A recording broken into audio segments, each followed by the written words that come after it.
Olá, meu nome é Camila Pacheco Martins e vou apresentar o trabalho intitulado Instrumentos de Avaliação Motora em Crianças com Transtorno do Espectro Autista, uma revisão sistemática.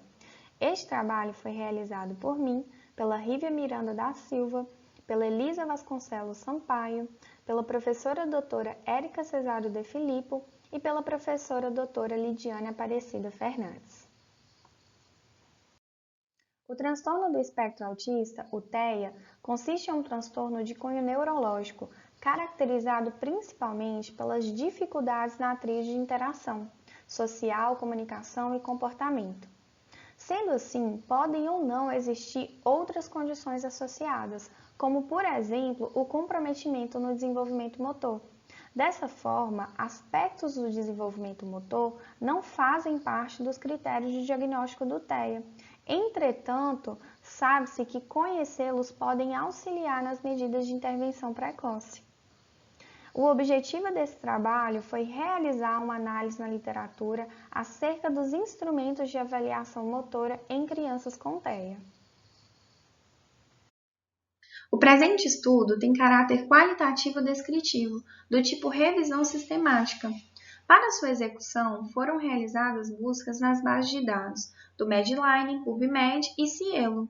Os descritores utilizados foram Evaluation Motor and Autism Spectrum Disorder, Autism Spectrum Disorder and Evaluation e Autism Disorder and Motor Skills and Evaluation. Os critérios de inclusão foram artigos originais que tivessem idiomas em português, inglês e espanhol, publicados entre os anos de 2011 e 2021, que avaliassem crianças com diagnóstico de transtorno do espectro autista e que utilizassem algum instrumento de avaliação motora. Na busca inicial, encontrou-se 815 artigos publicados entre os anos de 2011 e 2021. Foram selecionados para a amostra final 15 artigos que atenderam aos critérios de inclusão.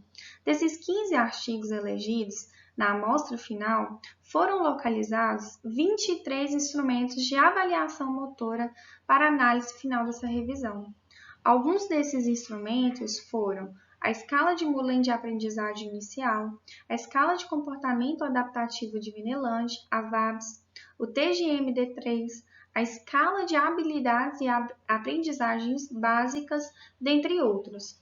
Através desses instrumentos de avaliação motora, evidenciados pela literatura, nós percebemos que as disfunções motoras, elas estão sim presentes em crianças com TEA. Porém, a maioria desses instrumentos não foram criados especificamente para essa população infantil. Dessa forma, constatou-se que a maioria dos instrumentos de avaliação motora encontrados não são específicos para crianças com diagnósticos de TEA, mas sim para a população infantil com desenvolvimento típico. E os instrumentos encontrados que avaliam crianças com TEA, em sua grande maioria, estão associados a resultados de outras avaliações, como, por exemplo, avaliações cognitivas, de linguagem e de habilidades sociais. Dessa forma, percebe-se que é de extrema importância realizar a avaliação motora em crianças com TEA, porém, ainda existe uma falta de consolidação de referências, parâmetros e descrição dos instrumentos na literatura para subsidiar as avaliações e as intervenções nesse público. Conclui-se que existe um comprometimento na função motora em crianças com TEA e que na literatura encontra-se escasso os instrumentos específicos que avaliam o desenvolvimento motor nessa população. Essas foram as referências utilizadas na apresentação. E nós, alunos da Universidade Federal de Juiz de Fora, agradecemos a Prograde e a Proex da UFJF-GV e às professoras colaboradoras pela oportunidade de participar do projeto de avaliação motora em crianças com TEA.